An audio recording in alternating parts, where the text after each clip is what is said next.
how did you feel about, were you by yourself when you heard the diagnosis? Was your husband with you? How do you deal with it with your children?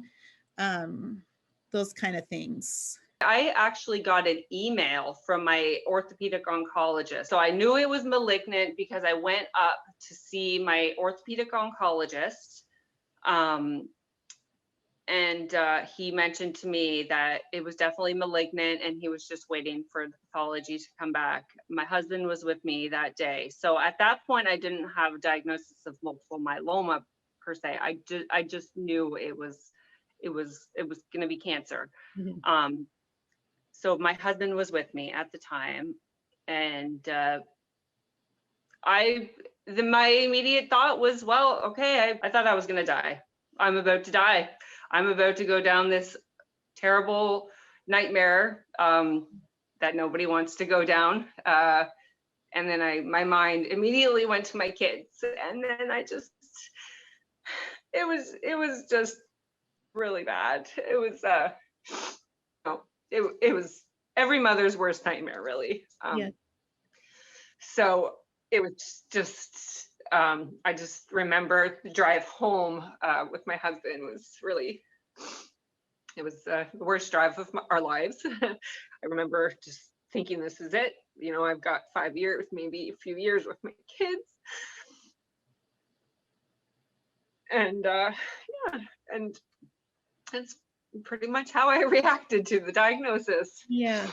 Yeah. Oh yeah, for sure. I had a similar experience with that too. And how do you talk about it with, younger kids? It's really difficult because their maturity level isn't there enough to really understand what cancer is, but they need to know some things because mom's always at the doctor, and there's going to be conversations that they're, that they could overhear, those kind of things.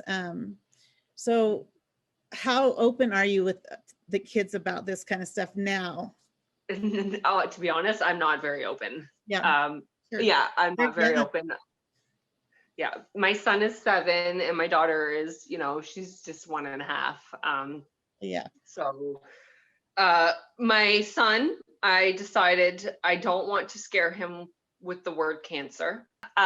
So my son knows that I hurt my back. He knows that mommy has a bad back, and he knows that mommy needs to go to the doctor and to take medicine to get better. Okay. So I've left it just on a need to know basis, keep it simple, and it's worked perfectly. I have made it, and this has probably actually helped me a lot.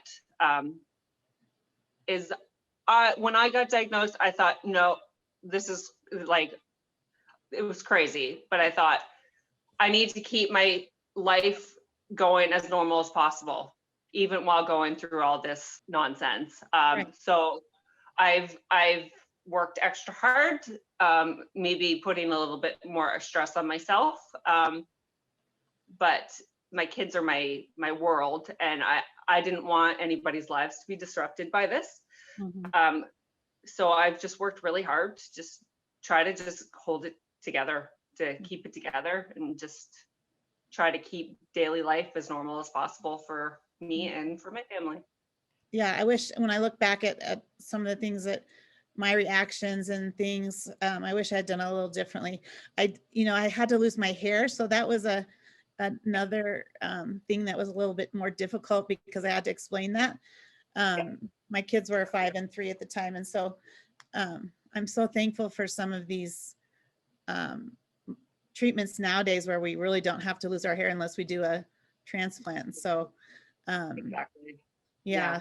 So if I would have had to go through a transplant, I mean, I would have had to be, I would have had to explain a lot more, right? Because I would have been away, but I've been able to pretty much stay close to home, and not there's only been a couple overnight visits. Yeah, and you look great. I mean, and that's one thing. I mean, it's good and bad, I think, with myeloma, is that we look great and people don't know we're suffering. Yeah. And sick. And so in some ways that's a good advantage, and in other ways it's a little bit hard. I think people think sometimes I'm faking it. Okay, so if we could move on then to that first line of treatment, the Cybor D. And did you have a lot of side effects with that? I know you didn't do it for very long. I did, yeah. I remember the cyclophosphamide would make me I used to get the worst hot flashes, feel really feverish with that. Okay. And Yeah. were you taking that orally? Yes. You must have been, if you didn't lose your hair, because I was on it back at the beginning, and it was IV then. And so that was one of the ones that caused hair loss. But now they say with the being on orally, it keeps you from losing your hair. So that's a good thing. But boy, it does have severe side effects for sure. It does, yes. Yeah. So is that why you didn't stay on it very long, or? So standard of care in Canada is to do Cybor D first and then go to transplant. But I had private insurance. Okay. So my doctor at the time